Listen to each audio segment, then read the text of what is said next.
viewers.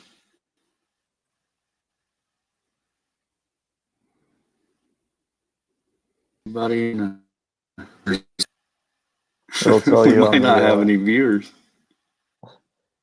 It should tell you on the live, like once we get rolling. I don't think I can see it because I'm not the host, but it should tell you the number of people we have. 4. I don't see. We got 4 people. Yep, Jeff Airtime. now they just popped up.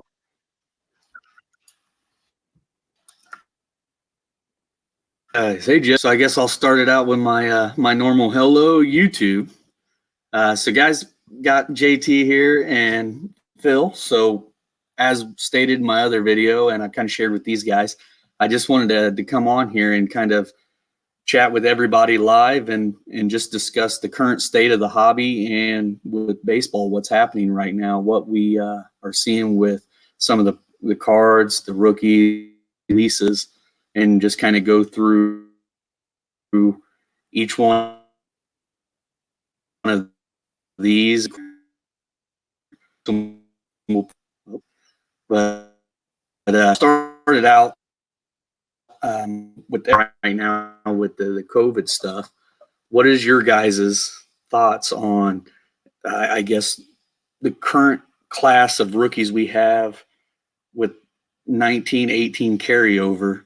Would be everybody was kind of speculating that the prices would kind of drop as this, but I'm not seeing that. Are you guys seeing that with prices of the bigger stars coming down? Me? All right, I'll go first. Answers in the peanut gallery. I am seeing certain guys like the Gary V effect happen right before all of this really started, when we saw a huge bump in Bellinger, Acuna, Trout. And for the most part, I'm seeing those guys kind of like going back to where they were like pre-Gary V. Some of them have stayed at that level. For everybody else, it seems like Luis Robert, who is pretty much the most talked about rookie, I would say, in the products coming out now, he's still commanding a lot of money. Gavin Lux hasn't really changed. I haven't seen much change with Yordan Alvarez. So it's just kind of a wait and see thing. I mean, there's really no reason why their stock should go down other than they're getting older and they're not playing the game. But I think a lot of people are optimistic we're going to have baseball back soon, and that's at least what they're hoping for. And I think that's part of why we're not really seeing any change. Yeah. A lot of the Gary V effect, Cody Bellinger, for instance, at one point, his 2017, I think it was Topps Update US 50 swinging, his card in a PSA 10 was selling for about $65 in January. As we know, the Gary V effect spiked that all the way up to like 220 plus, and I think it's still closer to 200. So I still don't think the full effects of the Gary V pumping have subsided. And to your point, JT, people are probably optimistic.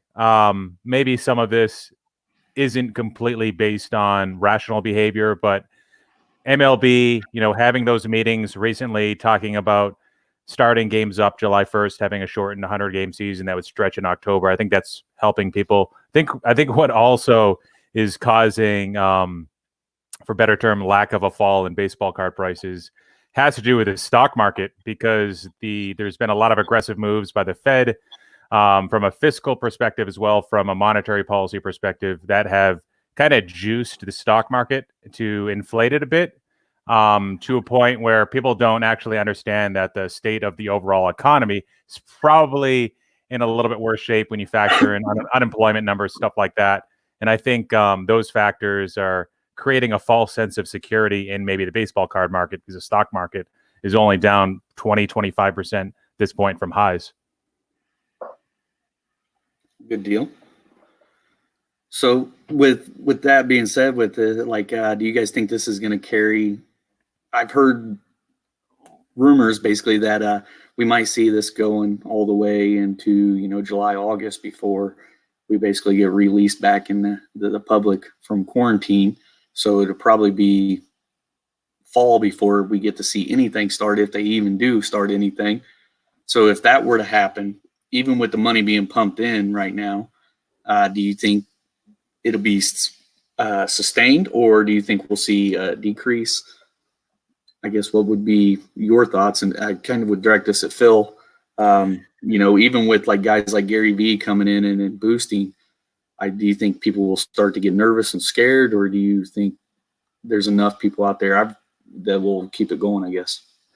My worry is at this point, a lot of people aren't thinking about spending money on cards. There's other more serious matters, people's health, and of course, people's disposable income. A lot of people have been affected by layoffs. There'll be more people affected by layoffs in the next few weeks, few months. So I'm worried a little bit as to the total number of investors, collectors, whatever you want to call it, market participants. I think that number might drop before it goes up. I think that'll happen up till a date is officially announced that baseball is definitely happening on this date, whether the games are played with fans, without fans, in the regular stadiums, in alternate stadiums, where it's deemed to be more safe, isolated from the virus.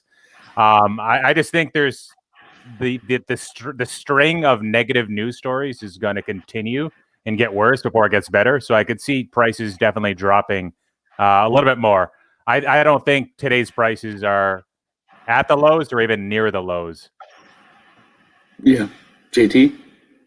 I'll agree with Phil on that. We really don't know what's going to happen. That's really the thing, is that nobody really knows. And I think without that definitive timetable, as Phil talked about, it's really difficult to say, how should we change our patterns? Because say that maybe this isn't, in an ideal world, this isn't as severe as we think. Okay, well, this is going to be short term. I don't have to change my patterns so much. Maybe at the same time, it's a lot worse than we think, and that's going to have to force people to change. Just, we don't know a timeline yet, and I feel until that timeline is established, I still see people going to stores like it's regular weekend, and it very much seems business as normal in a lot of places that I've seen, but it's on everybody's mind. You walk into a place, and I feel like it's the first thing you think of, or at least that's been my experience and just the way I see people react to. So it's hard to say. One of the things I also want to bring up was I was watching. I don't know if you guys watch Alpha Investments at all. Rudy, Magic the Gathering cards. He's in that niche, and he's like the king of that niche. And I like to just hear his takes, especially when he's talking at the high level. I don't really care about the cards themselves. And he used to work on Wall Street, or used to have some sort of a buy-side asset management type position. And he's been through the recession. He's been collecting Magic cards since he was a kid, and he had some interesting takes on. They call them LGSs, I believe, local gaming shops, versus LCS with Magic. And he predicts that once this gets better, once the rebound finally happens from an economic perspective, he thinks that the impact on not Wall Street, but on Main Street will be so great that 3 out of 8 Magic the Gathering card shops will close because of the impact on the stop pretty much of consumer spending, on demand. And of course, retail shops like these, or just like any others, where they're probably suffering if they don't have an online presence. You're seeing like a drop in demand of between 50 to 100% over a period of months. You're getting some help from the government, from SBA, but when is that money coming? Is that going to be in the form of loans? Is that really just to pay for your employees? What happens to the lost revenue opportunity? So, Magic the Gathering is a little bit more reliant, I think, on tournaments. So I think those could be even more vulnerable versus, baseball card shops. But still, with stoppage in play, with products being delayed, and I'm guessing print runs will be cut as well. I don't know. I think 3 out of 8 is probably pretty accurate. And that's not good. That's just one piece of the hobby, but that's not good for the hobby. Okay. So that's one thing that I've kind of, wondered about was I watched some videos like you were saying with like the Magic, and I watched a couple of videos. I can't think of the guy's name. He does a big channel on like Pokemon cards. Dang it, it's lost to me. But I was watching his channel, and he was talking about that. But the only thing I was worried that didn't relate to what we have is, they rely a lot on playing the game, being with people. But they also have the advantage of they don't have to watch the game to really get excited for it and go with seasons and stuff too. So I am curious to see how if that market translates with the baseball card market and basketball and football, etc. But definitely wonder on that. And segueing off that, what the big question is right now with Topps, we've seen the regular releases that have came out. Big thing people are wondering is, will there be a Series 2 release with Topps? And if they do or don't do that, will we see Topps Chrome and etc. from there? What's your thoughts on that, JT? It's hard to say right now.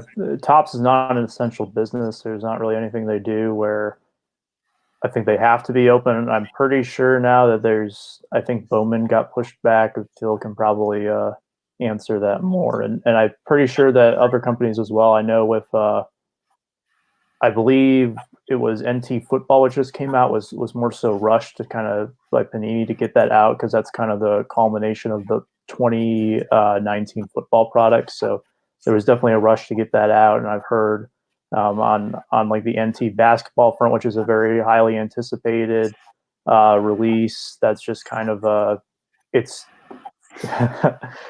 and like even Upper Deck too on some of the hockey releases I've seen. And that's a market that's maybe not tapped into as much, but if they're not producing the cards, they're not able to actually distribute them, or these distribution companies are not open as well, because it doesn't just go directly to these shops. And of course, the shops aren't open as well. So who is really able to actually receive the shipments of orders? So I think that there's a lot of moving pieces there. And if one link in the chain is broken, it's going to make it really hard for them to do it. I could see them maybe doing an online format where they sell directly themselves, that they're just going to keep pushing it out, and that's the top way, is to keep pushing it out. But yeah, I guess we'll see if they're able to keep up with that. But I think Phil could probably answer that a little better than I can. Yeah, I mean, the impact from two different things, the economy and the stoppage in play, just not great. And Topps has been through this mess before. They're going to know not to saturate the market at this time. They already made that mistake in 93. Really, they're trying to cater towards the end buyer. That's the demand that they really need to meet. Everybody else, it's just noise. Everybody else gets hurt in between. Everybody else benefits Topps in pushing out the product, though. So I don't know where we're going to end up. I know it's not going to be good. There's going to be a lot of parties hit. Talked about the distributors. Talked about the hobby shops. You can talk about the breakers as well. So that'll be definitely very interesting how it plays out. Like you had mentioned, Bowman is pushed out, I believe, late May. And many of the other releases that were expected to come out in April were pushed out multiple weeks. Last year, Topps Series 2, I think that was like around June 12th.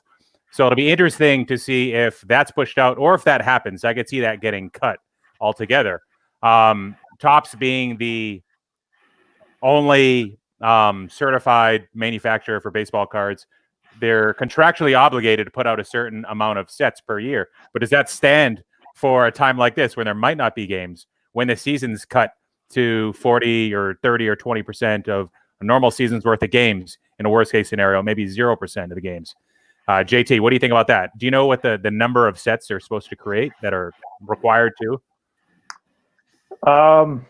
I'm not 100% sure with where like the online sets fall into that demand. I know it's got to be at least 40 plus products, but I would say for the most part with Major League Baseball, they would, and the Players Association would be understanding under the circumstances that maybe certain products can't be pushed out to maintain that exclusive licensing at this time, just because those agreements in place with merchandising companies that's I think Nike is in charge of the uniforms now. Like there's agreements in place there with these companies that can't really push out those baseball related products as well. I don't know if that makes sense or not, if I'm explaining it well, but I feel that they're going to understand.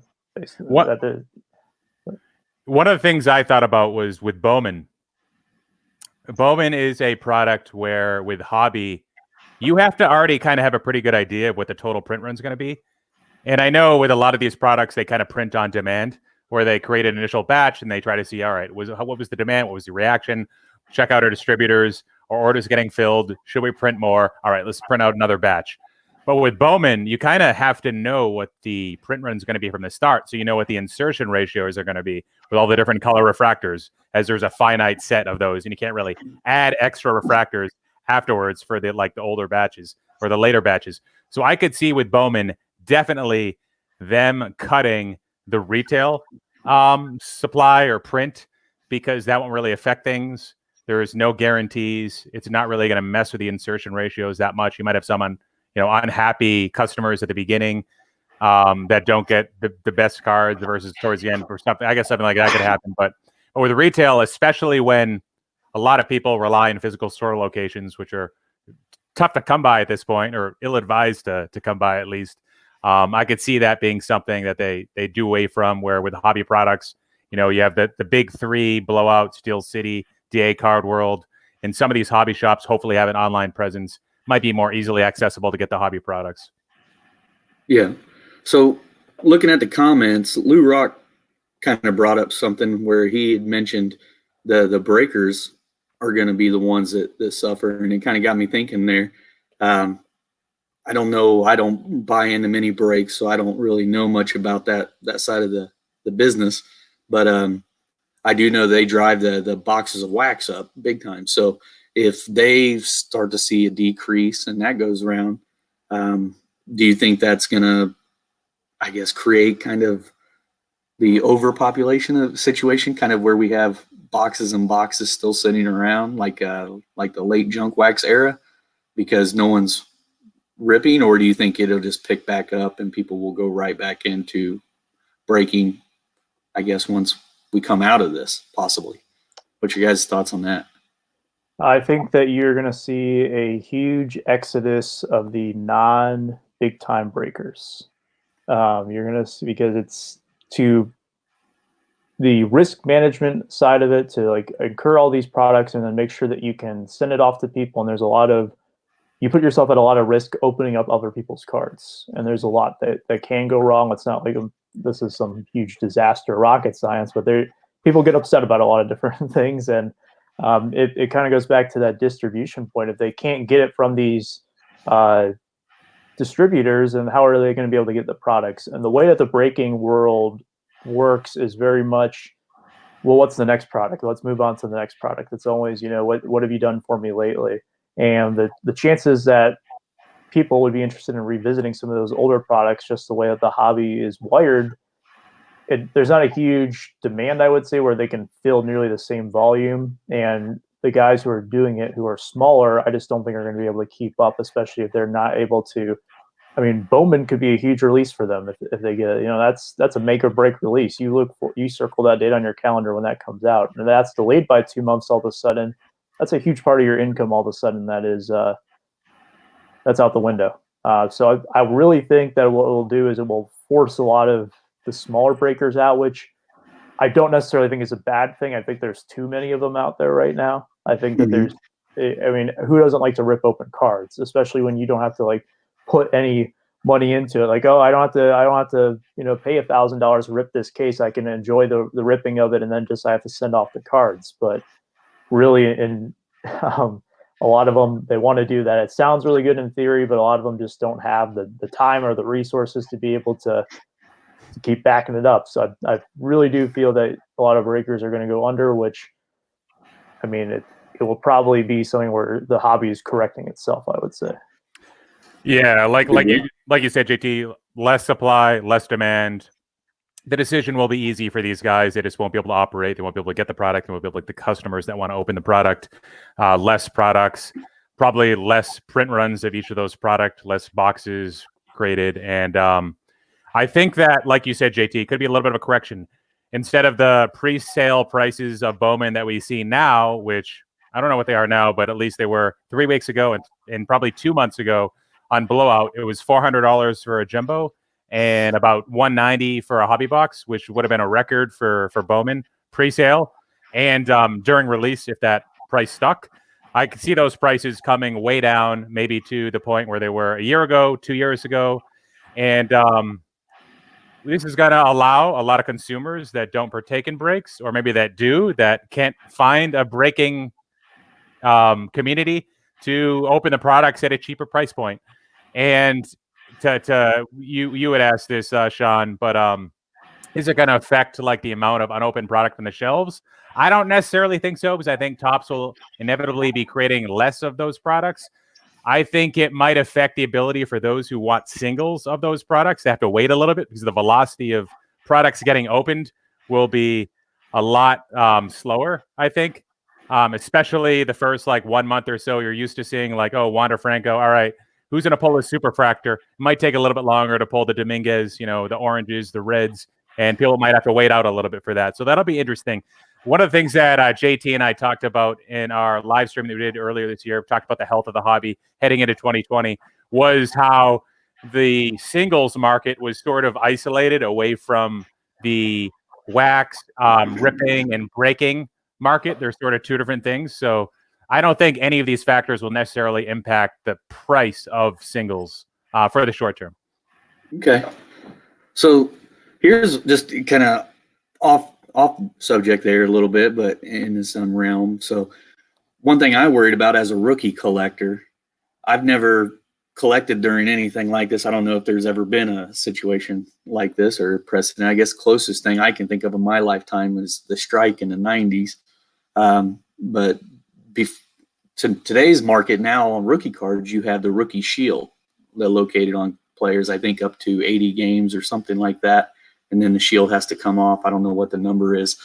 So if they don't play any games this season and they have rookies in 2020, say they fire up season 2021, will say the Nico Horners, the Jesus Luzardos, will they still have the rookie shield on their card and then have 2-year rookie years, I guess? You guys know? It's hard to say how they're going to approach it.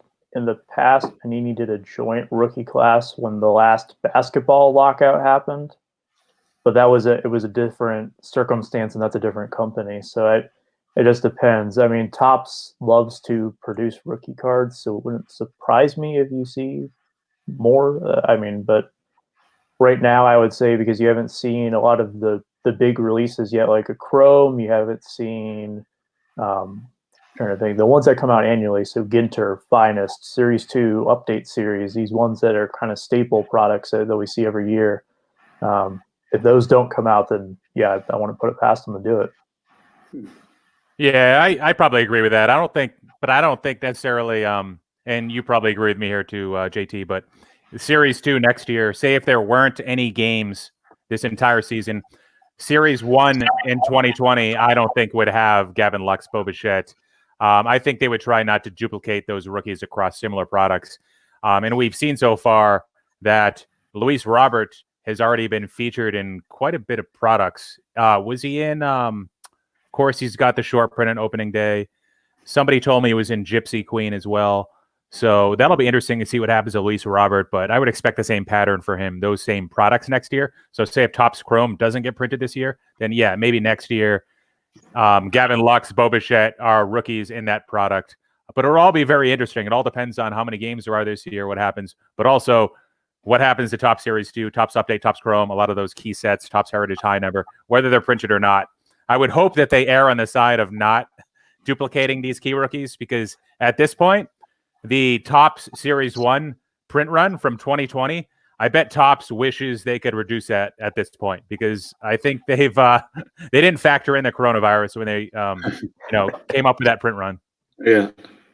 Well, the good news is we all have enough time to rip open all of the Series 1 now.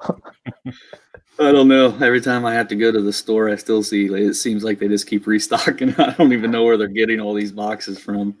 It's getting crazy. So I keep seeing in the comments a lot of people poking at your SGC video, Phil. So in the grading world, not to go at SGC, but with PSA obviously being the big dog on the block, they were already way behind playing catch up. What do we think is going to happen when this goes back on? Because I know people like me, I'm sitting on 2 orders I want to send in right now. And I'm sure there's people with way bigger bulk orders than I have that are going to overload. They're already way behind. We're still accumulating cards. Yeah, I think this do we think they're going to be able to keep up or bounce back? I think that this is a very this is a make or break time for SGC, at least in the modern space. They clearly have the respect from most. the vintage collectors, especially pre-war, especially stuff that's 100 years old. But I think with the modern stuff, shows based on their Twitter account that they are willing, wanting, and hoping to capture some of PSA's market share with a lot of this modern stuff, and goes for Beckett as well. Beckett, of course, has the niche of the Bowman Chrome autographs. PSA has a niche with all modern, really. I mean, so if SGC could, I mean, at least if they could double their market share in the next year or two, which would be very, very difficult. This would take a prolonged closure from Beckett and PSA's standpoint. But SGC has to show that their service isn't going to be compromised with an influx, maybe 3 times, 4 times the amount of modern cars they're used to getting. Bulk orders, maybe people creating bulk submission groups, maybe existing bulk submission groups that are accepting SGC submissions. So it's going to be very interesting. To be honest, you know, the video I made, it had a perspective of trying to challenge the status quo. I'm not a PSA hater. I'm not going to boycott PSA. I don't suggest anybody else do the same. I wouldn't be surprised if SGC falls flat on their face. But at this point, based on all the information that we have in front of us now, SGC is being unfairly devalued as a service, as a product. They have been for quite some time. They are very consistent. They are very proficient at preventing fraud or counterfeit or trim cards in their slabs, unlike the GMAs or the other independent slab companies they can say that about. I didn't even talk about price in my video. They have a very affordable price point. And I mean, if you want to talk about ROI, yes, okay, I get it. Yeah, PSA and Beckett, they're the lock to provide the best ROI. But technically, when you're considering ROI, you have to factor in holding period, and getting a card back in 30 days is pretty damn cool. Not just from getting it back, but also from not having your capital tied up for 6 months, where you could have been using that for other stuff. So we'll see. We'll see what happens. SGC, people asked if I was affiliated with them or compensated by them in any way. I have never spoken to any SGC employees. And actually, it was today the owner, or we know you're on the take. the spokesperson from Instagram actually reached out to me and said, "Nice video." I haven't responded yet. I don't know what to say about that, but we'll see, I guess. Yeah. So I want to kind of jump into that. So I watched your video, you know, and I did see those comments. I thought that was kind of funny. People thinking you were on the take. They wanted to know how much what you had invested. So that's kind of funny. But I, you know, obviously I'm a PSA fan. Everybody knows I'm not a fan at all of BGS. SGC, I don't have, you know, I like them for vintage. I buy everything PSA, but I've never actually bought them, but I think they do a good job. I think their cases are all right. I don't like the labels they put in the case. They're like the pull and peel labels. They look so cheap in there. I mean, if you're buying $1,000 baseball card, I don't want a pull and peel label in there. I want it to look like somebody actually put a little time into it. But on what you were saying with the influx going in there, the thing I would worry about with that is, you know, obviously PSA is the big guy on the block, and if they're this jammed up, how fast could we? I mean, if you think everybody came out of this coronavirus and just said, you know what, we're going to go to SGC, I think we would bog them down in a month. They would be so overwhelmed and so flatlined that we'd be doing this video in 6 months on PSA again. PSA is going to take back over, you know? Yeah. Somebody actually brought up a good point. Chris Cards on my video and was like, hey, well, are they an essential company? How can they even hire in this environment? And it's like, it's a pretty good point, actually. You know, and they have, I'm sure, some sort of facility where people need to be in close contact with one another, just like PSA and Beckett. So how are they able to do it? Because they're in Florida, but that's less affected than California right now. But you could argue that, you know, California is a little bit ahead in the maturity curve. So maybe PSA opens and SEC closes. So yeah, a lot of valid concerns were brought up and points were raised. I didn't bring up the PSA registry, the app, which I think is, you know, I use that. That's helpful. I like the fact that I go to the PSA website and find out the population count. I don't know if SGC does that. Beckett does, but it's a little bit harder to find. So the biggest thing that I was hoping that would come out of this, and this didn't come out in the video, but competition is always a great thing for any industry, especially for the consumers. Agreed. And especially pricing, but ultimately to give the consumers leverage and power. I have probably submitted 2 or 3 complaints to the Better Business Bureau over the last 3 or 4 years. And the companies they've been are Well, PSA was one, but also Comcast and I believe Verizon. What do those companies all have in common? They're all in oligopolies, dominated, industries dominated by two huge titans that are grabbing all that market share. That's not good for us, guys. So if you want PSA to step up their game, then, SGC, if you support both companies, it's not a terrible thing. Yeah. I just can't do the BGS. Sorry, guys.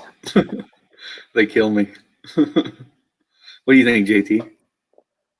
I don't think the SGC train is going to be something that's supported by everyone overnight, but I definitely see it being something that grows over time. So people want to get their grading fixed while PSA is closed through SGC. Okay, that's fine. I wouldn't recommend it, but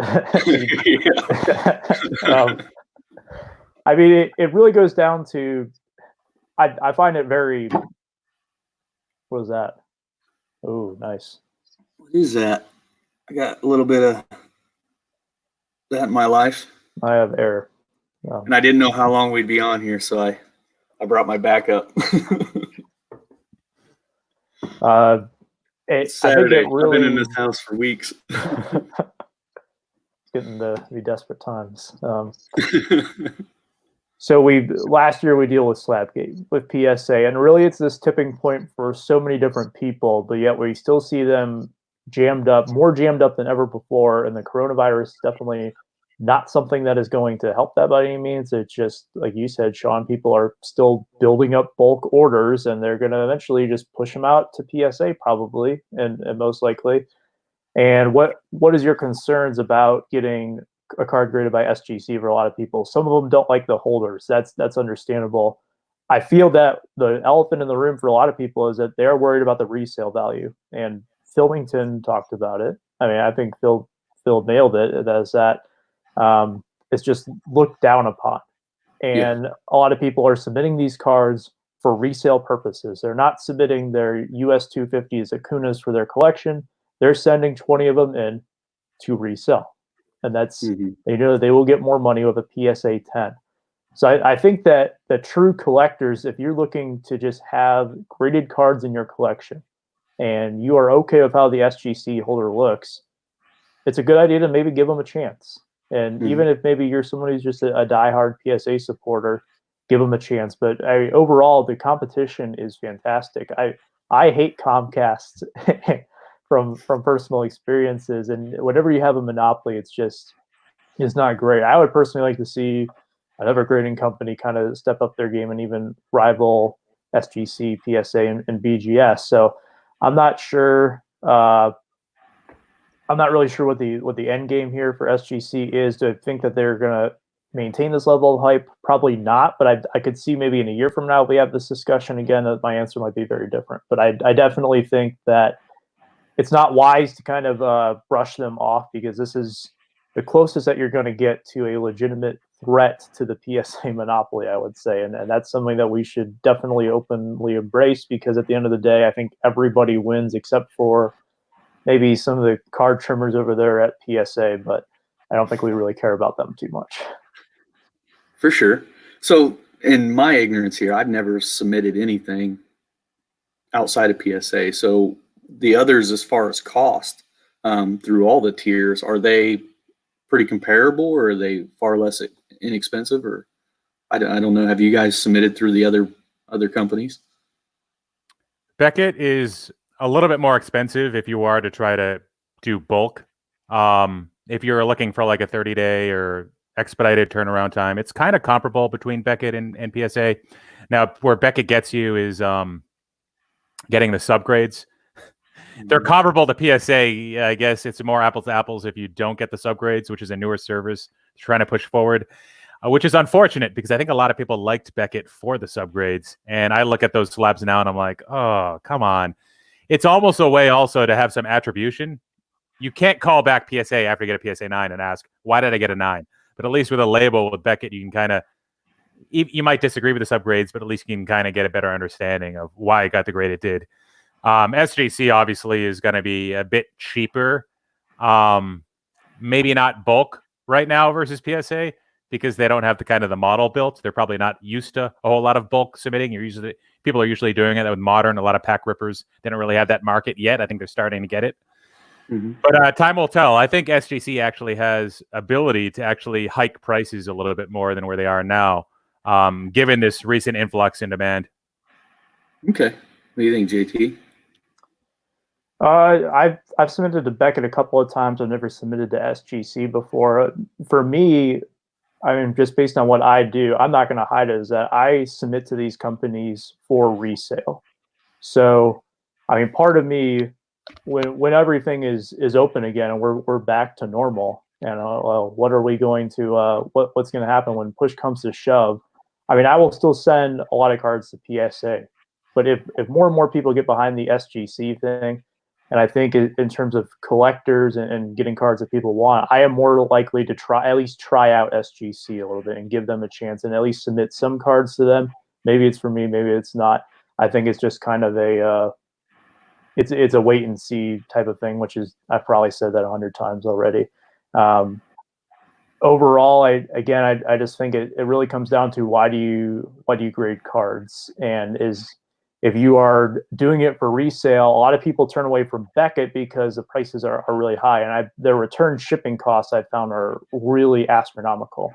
With Beckett, it's the reason that you mostly see the Bowman Chrome autos there is because that's really the only cards where it's actually worth it to submit them at those prices. PSA right now, I would even say, based on the secondary market, a lot of cards really, unless you get a 10, I don't think it's a good idea to submit them unless you are going to keep them for your collection. If you want it for your collection, then you use whatever you want. But for the people who are using the resale part of it, I think the cheaper cost of SGC for pretty much the same service level, I mean, at the end of the day, you get a 10 on that and a PSA 10. If the overall mindset of the hobby praises 10s and more so SGC 10s in the future, I could see that moving in their favor as well. Okay. That's very interesting for sure. Like, as me, I'm a little, kind of different side of the tracks from you in a sense, with you being kind of a super collector, directly focused, and most of the stuff you're picking up, you're looking at resale. For me, most of the stuff I'm picking up is for PC, but I do submit, whenever I send in a 50 card order, half of those are going to be for resale. The other half is my PC. So the ones I sell will pay for my order and give me extra money to go buy more and submit from there. And I use the PSA for resale value, and the registry is a huge one for me. Just having the registry there, the insurance ability to turn over to my agent, things like that. It's huge. The other ones came along. Well, I'm not gonna lie, Beckett had it. I'm not going on Beckett, but SGC, I would probably consider. I do think if they would change that label, it's a really nice holder. I like the black. It does make some cards pop. If they could do different colors for different color borders and make it pop a little better, I guess that would be really cool.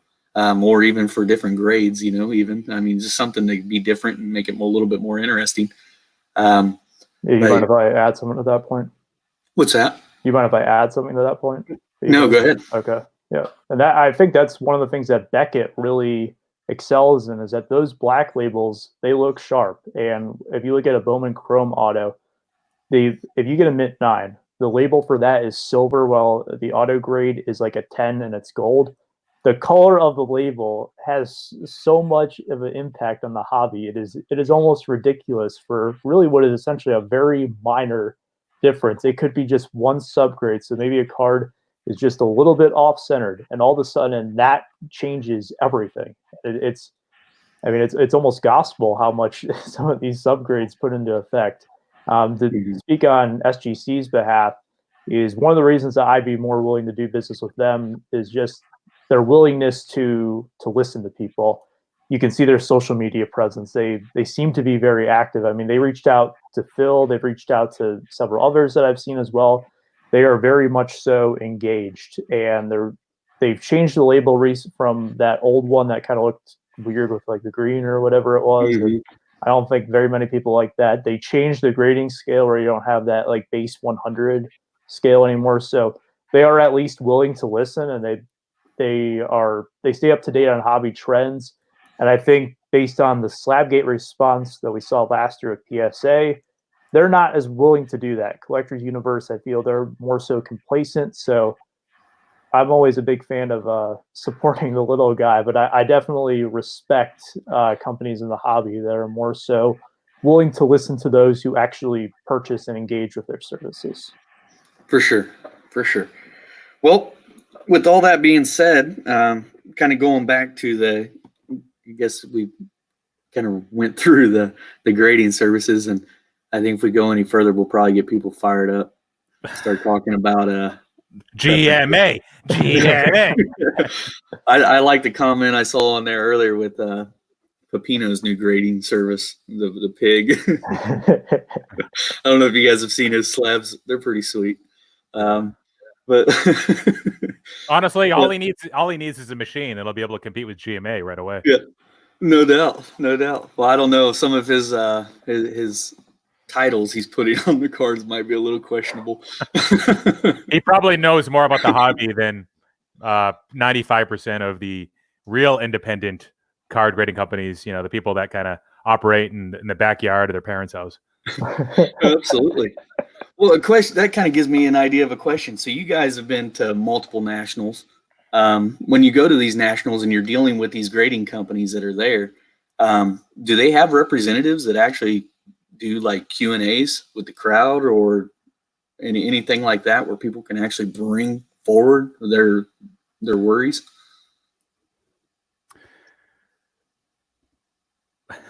I don't. So the most recent national was sort of a difficult time, more so for PWCC than the grading companies themselves.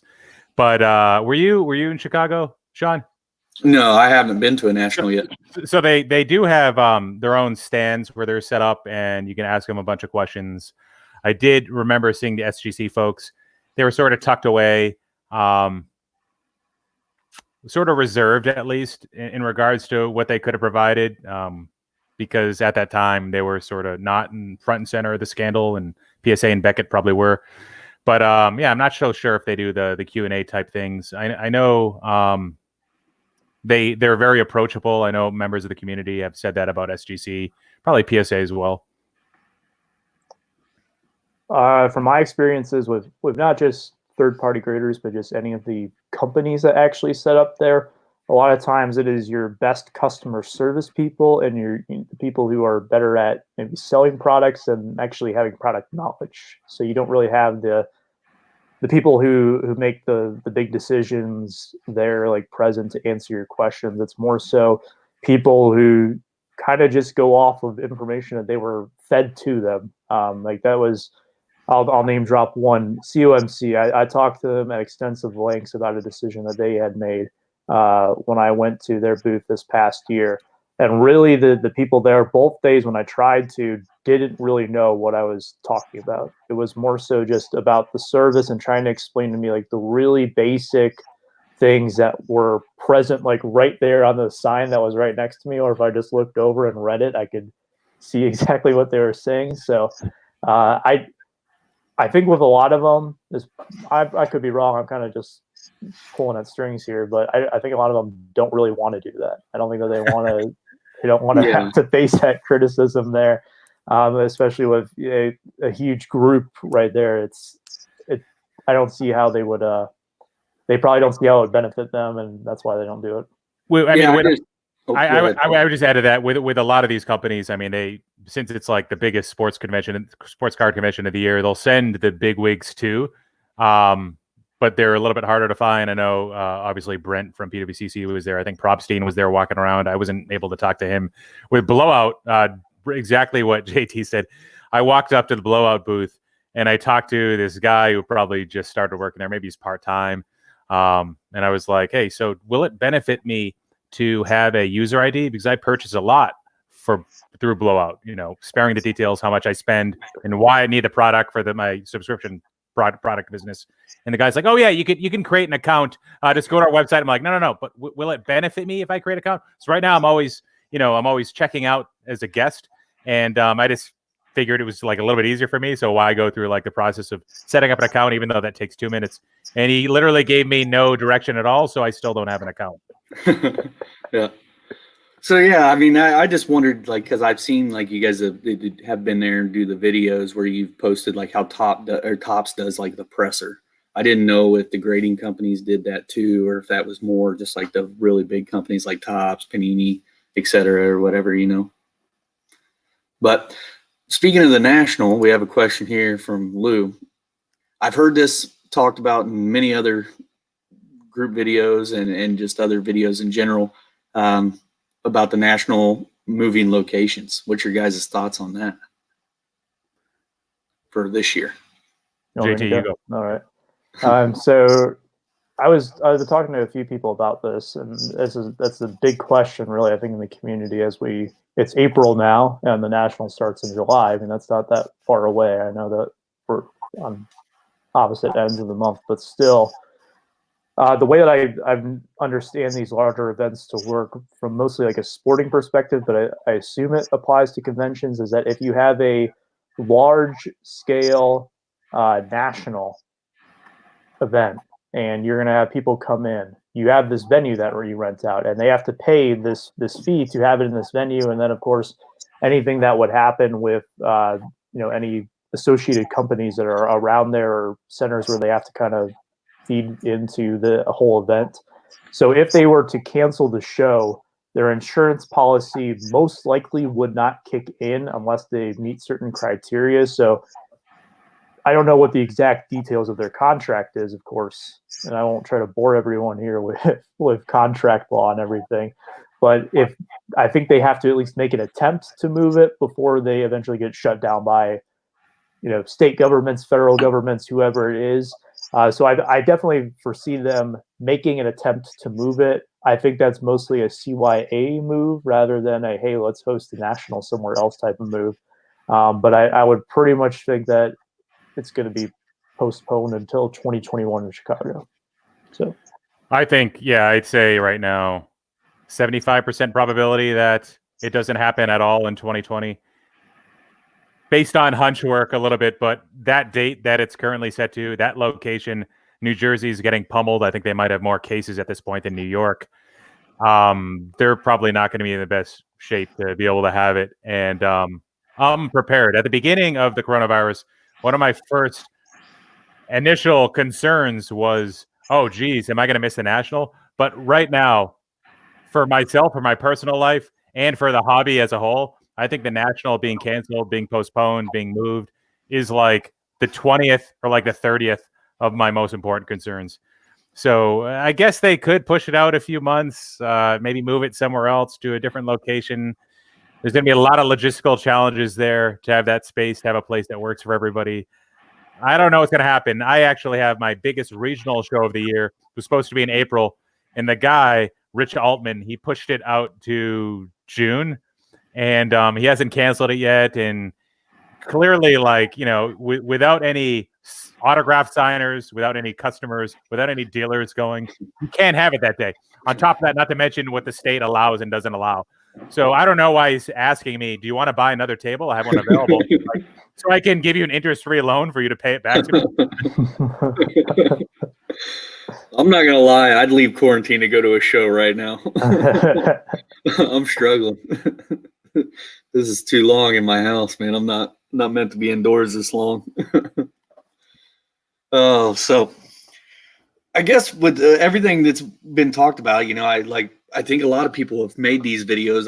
But they've talked about a lot of the big picture stuff. For me, I was more, the reason why I wanted to reach out to you two is because you guys deal mainly really focused on specific cards and movement. Prospecting rookies. I have a lot in common with that because I buy the stuff you guys are promoting. So, I was off screen, was talking to you guys about how I have bought vintage primarily in the past, but even with everything going on, vintage is locked down. I mean, the price has actually been going up on a lot of the cards I'm looking at, and going up drastically. It seems like, every month it's $50 to $100 higher than what it was last month on some of these bigger cards that I'm looking at. So I've just been primarily focused on modern cards. So with going back to kind of what we started on with like the Acuñas, the Sotos, the big cards that were really getting major traction. I know we talked about how Gary Vee kind of gave his predictions out there, and I've seen some of those cards coming down. Do we think that those will be long-term affected? Do we think that though, by say this goes on until August, do we think that those cards will come back down to the prices we were seeing in November last year? Or is it the market, will it hold? I mean, where they came down to now, do you think that's going to subside? I mean, I want to throw one thing in there. I know obviously the Mike Trouts, they're kind of locked in. I don't think we're going to see movements on that. I'm talking the other minor superstars in the league. I personally think that, again, looking at the two big factors, the stoppage of play and the current economic situation, if you're not expecting the economy to fully rebound within the next 6 months, I think that we're going to see some lower lows than what we're currently seeing. I think we'll see that across vintage players, maybe lower grade PSA rookies of these cards or less desirable Hall of Famers. I think we'll see it with Mike Trout. I think we'll see it with football as well. Now, when you couple the economic situation, which could last between 1.5 to 2 years before we get a full rebound, just throwing out numbers, could be 12 months, could be 9 months, who knows? But if it is worse than 6 months, on top of that, if you do have stoppage of play, I think that a lot of these prices are going to continue to go down. And, there's certain like high-end cards and certain very rare cards. Maybe those ones are less prone to fall because it's going to take those people that have those copies to put them out in the marketplace in order to see a drop. And some of those people that are sitting on the more rare cards are maybe in a better financial situation, maybe not. Maybe they're levered to the max. But I'm actually, I think that Mike Trout prices are going to go down a bit. Really? Right now he's selling for the same prices as he was like 2 months ago, and that was after like a 20-30% spike of a lot of his rookie cards that happened starting maybe like mid-December or January 1st. So yeah, I'm not too bullish on the overall state of sports cards, but that's also because I'm not very bullish on the economy. Now, you mentioned, is it going to stick for the long term? It all depends on what long term means. I think once economic tensions subside, once baseball games resume, you have both those things going for it. You have to look back at how strong the hobby was before all this happened. You still have all those factors, a lot of new market entrants, a lot of hobby momentum, a lot of new investors coming into the market. We saw an unprecedented amount of people that were buying and selling in the off season, and you saw a spike in values over the off season. So looking back at those factors and looking at tops for where they're kind of at with print runs, they haven't overproduced them to the extent that we're going to see another 1993 happening with oversaturation, and you're seeing like a, just a mass decline on a global scale across all cards that were there at the time. I think that eventually we're going to survive this. It's just a question of when that's going to come back. What's your thoughts, JT? I think Phil's spot on there. Really, this is the way I've seen it. My man, Big Scott, shout out to him.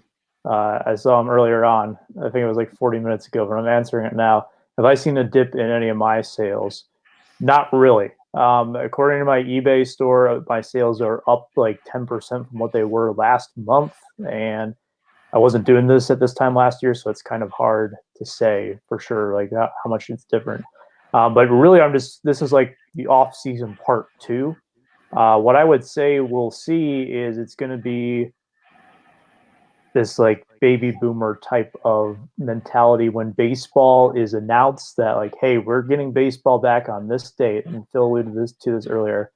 I think that is going to build a lot of anticipation, more so than we would build in the off season, like when pitchers and catchers report. It's going to be a very quick short-term spike and then probably level back off. I think things will recover as well, just in general. This is not an end of the world scenario, I don't think. Still, just really sucks right now. That's why we say these things. Yeah. I consigned a lot of stuff through Propstein. I haven't shared this through any of my videos. A lot of stuff. I sent him 30. I have 5 or 6 pounds of slabs, so maybe like 30 to 40 different slabs, and he sold them all last week, and I did really well, I thought, considering the circumstances. I mean, if I was to sell those same cards before the coronavirus, sure, I would have done a little bit better, but it might have been more like 5 to 10% better, not like 25 to 30% better. So I was very happy. And I think at this point, if you have a very desirable card still at this point, it's not a terrible time to sell it, because remember, all you need is 2 bidders. I find that a lot of the good prices, a lot of the good sales that are occurring right now, and I might be alone in this, are the buy it nows or best offers that might last in an hour or two. Somebody really needs the liquidity. But auction sales right now, maybe it's because less people are doing auctions from a selling perspective, have been pretty good for me. Nice. Well, here I want to jump in. This was a question I missed earlier, but I feel it's a really good one from Topps Vintage 110762. How about the Hall of Fame induction ceremonies this year? Would Jeter get inducted, or do they cancel the ceremony? I mean, I thought that was a pretty good question. My thoughts are I think it's canceled. I mean, I think it'll be, well, I don't want to say canceled for good, but canceled until whenever baseball starts again. If that's next year, I think they'll do something at the beginning of the season, maybe, to induct these guys. But I can't see anything happening until the season's in play. What's your guys' thoughts? I think it'd be, if they were to do it like a postponement to like opening day eve, if they do play baseball this year, would be a cool thing. So you have the Hall of Fame induction the night before opening day. It's kind of a cool thing. The thing with Cooperstown, I just saw Mill City's comment, the Zoom meeting, Hall of Fame induction. It's a good idea. There you go. The format of Cooperstown, and anyone who's been is probably visualizing it in their head right now. It's a very small city or town, really, in upstate New York. And I'm sure that local economy is very much impacted by Hall of Fame weekend, and they definitely don't want to see it go away. So just kind of thinking about them, I think in the interest of, those businesses that are around there that really are codependent on the Hall of Fame, that they will do it in their best interest. But it's a venue where really you can have it with very few people, just essential, as however you want to define that, people in attendance. So, commissioner in there, you have Walker, you have Jeter, you have maybe a couple Hall of Famers, but not really too much. You have only essential media people there, and maybe like a couple close friends and family of the actual players who are being inducted. And that's it. I think you can do it that way, but it just really depends on how much they care about the local economy there. Okay. Yeah, I could actually, before I even saw the Zoomer mark, I was thinking like they could have a virtual induction. Baseball, just like baseball cards, the hobby, could really benefit from some press. Right now, we talked about how baseball is, the hobby is going to be hurting until we get some news that games are coming back. Right now, I mean, the disruption in play is no good, because you always need some sort of momentum. You always need some sort of rally. That's what spikes the market values, the hype, the news, players performing on the field, the actual performance. And, baseball needs that too. Baseball could use some positive press. So I know with my work environments, we've moved to a very Zoom-heavy environment. And a lot of the times when I'm meeting with colleagues now, we're now showing each other's faces and stuff like that. So maybe this is part of the new normal. We'll see. Yeah, in my industry, it's been a lot of Skype meetings. So yeah, I could see that. I didn't even think about that. I mean, it could always be something where it's an ESPN pass exclusive or something they do, and people would buy it just to watch the induction. I've seen weirder stuff happen. So don't give them any ideas, please. Yeah. But here's a question I see from Bottom Line Collector. This one I like. I don't know if this really pertains to you guys, but what I was talking about, I got a theory on this one with people taking advantage of the state of sports cars and jacking up the price of vintage. I don't necessarily think that people are taking advantage. I think it's a lot of people like me that are in that 80s, 90s junk wax era that are getting back into the hobby, that have the money now that go purchase these big cards, that's driving the price, because there's just not the population of those cards that there is of modern cards and 80s, 90s cards.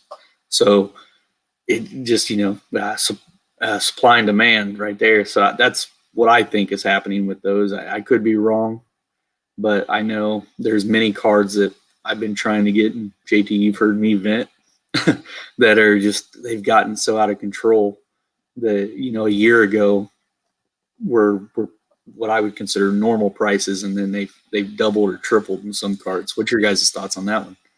So I'll talk first, then I actually have to drop off. Okay. All right. But I wouldn't say, I feel like with the hobby, capitalism is always in full effect. And maybe that's why it attracts a great amount of Republicans, as I find from different shows. Or maybe that's because there's a whole lot of white old people in the hobby, which isn't a bad thing. But I wouldn't necessarily call it, I wouldn't necessarily call it taking advantage of. I think a lot of people are not in panic mode, but they're looking to de-risk their portfolio in a less technical way, shifting out of more modern players to the guys that are stoppage and play proof, like vintage players. I wouldn't say vintage players are recession proof. I would say that they're definitely much more recession resistant. They're going to perform a lot better during a recession than the modern cards. They might not fall as much, or they might not see any fall. But I've seen that with football. As soon as we found out that NBA and baseball were suspended indefinitely, we saw prices of Mahomes start to go up a little bit. Maybe Kyler Murray, maybe guys benefiting from some news. But we saw Mike Trout prices either stabilize or even go up a little bit. So I think that's a little bit similar to what we're probably seeing with the sought after vintage cards. So I think yeah, there could be a short-term benefit that we could see from vintage in spite of all this. And I'm going to be dropping off, guys. I had a great time. Absolutely. Appreciate Sean, it, sir. Triplecrown24. I'll be back next time you ask. And take care, guests. Thanks for All joining. right. Appreciate it, Have a man. good night, Thanks for Phil. coming on. Thanks for joining. Well, I guess I'll answer that question. Oh, great. Now I'm thick. Everybody can see the full picture here. I don't know if I liked how you said that. Yeah, I'm going to try to move back on topic. I think what Phil said before he left was really spot on. The vintage players are definitely recession resistant. If you look at the people who are buying a lot of vintage cards too, if you think about people who grew up in that era, who might be collecting these players, generally it's the people who have all. I think that applies to about 90% of the people. This is the people who are collecting it have a lot of. That would be the case. They have a lot of disposable income, so they're still going out and buying these cards. Part of it too is that there's not really anything new to chase. I mean, I don't think that as many people are chasing Luis Robert, Kevin Lux, Bo Bichette, Yordan Alvarez, because they're not doing anything right now. And it's really, if you look at what's being aired on TV, there's not really much more to talk about with this. Is that we don't have a date when baseball will be back, and I think until then they really can't talk about what's going on in the season unless there's personnel changes or there is really just an update on the coronavirus. I think that's about all we can talk about. So what I've been seeing a lot on like MLB Network right now is doing these like 20 greatest games of all time, and you see a lot of these lists that come out on social media, and it's just because we don't have any sports. So if we don't have any current sports, what we do is we look at past sports, like what has already happened. So without like a hot new flavor of the month to chase, a lot of people are kind of going back to what is more so proven, I would say. I kind of like it personally because I feel like it forces people to really kind of just collect what they want to rather than collect what's popular, because right now, I mean, there's still popularity in the hobby, but it's not as much as if baseball was still going or if we knew a definitive date as to when baseball would be back. I agree. So there's one thing, like you were saying, with the new rookies not getting really excited about, but I also think the kind of overpopulation of their cards right now too. has a bigger effect on that. So like for me getting back in, it seems like if I buy a retail blaster box from Walmart or Meijer or whatever, I open it, I get everybody. It's not, there's no real thrill of the hunt there. So it's like, okay, I can only have so many top series ones, Bo Bichette's and Gavin Lux's before I'm like, all right, I can't get them graded right now. I can't do anything with them. I've got 20 of them sitting here. Let's go look for something else. So I definitely agree with you on that. And I got to point out the fact that as soon as Phil left, we lost half our viewership. Guy brings a crowd. Yeah, it does. But I mean, we're the good looking of the group here, so I'd they like should to be say, staying for that. Exactly. I got people busting my chops over here. My neighbor calling me out. Gary, I do not actually. I was not lucky enough to pull one in the mega boxes I opened.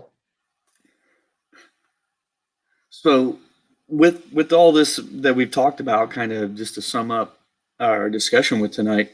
So, I guess my take from you two, knowing this market better than I am on the selling side, you guys really think that there's not much to worry about, that it'll bounce back. Yeah, we will see a dive a little bit, but we'll see an increase pretty rapidly. Am I right to think that? I don't know how rapidly it will be. So for example, if people have to take money out of their savings to kind of survive. Sorry, that one. Then that's really probably going to cut into their disposable income. So it'll probably take a couple of months, like after things are like back to normal in terms of public events and that kind of stuff, in order to like see an economy that is the closest resemblance to normal, I would say. So that's going to be part of it. I guess my encouragement would be to just be creative with your collecting right now. Maybe there's something that you fell out of love with that maybe you're going to kind of visit again, or there's different ways. I mean, a lot of you already have stuff. Why not trade? We're all stuck here anyways, and all you have to do is you want to just do a PWE trade. You got stamps on hand, you got an envelope on hand, just go stick it in the mailbox, put the flag up. You're good to go. So trade, rummage through the cards you already have and appreciate the cards you have. That's fun. And that's one of the big things that I've been taking away from this is I haven't been buying as many PC cards lately, but it's allowed me to really just kind of go back and look through what I already have and give it more appreciation. And there's definitely ways to still enjoy the hobby during this time, especially with the excessive amount of given free time we have on our hands. It's just, we got to do things a little bit differently. And a lot of people are resistant to change, but I don't think anything is necessarily permanent at this time. Yeah. Yep. So kind of jumping in on something you were saying there with people listing and trading. One thing I've noticed on the buying side is I've saw a major decrease on just listings. Like cards that I've been following for a while, I would go in, type back in, see if any new listings, and there's like one listed period. So I don't know if people just aren't listing or if stuff's not coming back from grading. That's kind of shocked me on how much stuff, like, and I'm speaking eBay and also a couple other sites that I shop around, like 4Shop Corners, stuff like that. I just noticed that a lot of the listings seem like they've been pulled. So are you noticing that on your end on buying and trading, or? I do see. I mean, what I'm looking for listings for the most part is either number one for resale, so I'm looking at lots, or number two, a very specific player and only that player for my collection. So it kind of limits what I'm necessarily looking for. I think you are more so looking for graded cards, and because third-party graders are not open in terms of PSA, yeah, there's going to be less stuff listed because people aren't getting it back. I think part of it too is that we know that generally there is a big bump on opening day, and then that first part of the season, like leading up through spring training, and that flow has been disrupted now. So we're kind of back into the off season, and we know that the off season is not the most ideal time to sell. Granted, right now in this second off season and this what we had before we got the first part of spring training was actually pretty good. It was the best off season I've seen in the 40 years that I've collected since I was born, to kind of go. I thought that was going to get a laugh. I'm trying to. I know we gotta keep the crowd entertained, and it's strong still overall. It's just I don't know. It's interesting to me is that people. I think what I talked about, that we're going to see the big boom when baseball is officially announced when it's going to come back. I think that's true. I think then you'll see a flooded market where there will be a lot of buying and a lot of selling, but probably more selling than buying. It will kind of resemble what we had pre-coronavirus. Yeah, well, I'm hoping that the more selling than buying drives down the pricing and allows me to kind of swoop in and grab some of these cards. I mean, I'm definitely on the hunt for those rookie cards from your birth year, 2011. So definitely take it. Looks like everybody's slowing down a little bit in our comments here. I think they've had enough of us. All right. Well, I've had enough of me too. Yeah, unless anybody's got any questions that they want us to answer, they want to throw in the comments right now. I think we can probably wrap this up. Well, thank you for having me on. I greatly enjoyed it. No problem at all, man. I appreciate you coming on here. And like I said, you and Phil, it's always good for me. In the last few months, I've transitioned mostly over to modern stuff. So it's a whole new universe for me there. So I definitely reach out to you guys for a lot of information. So appreciate you coming on and talking. Thank you, sir. All right. Thanks, guys, for watching, and we'll see you soon. Phil is back. No, he's not. All right. See you guys.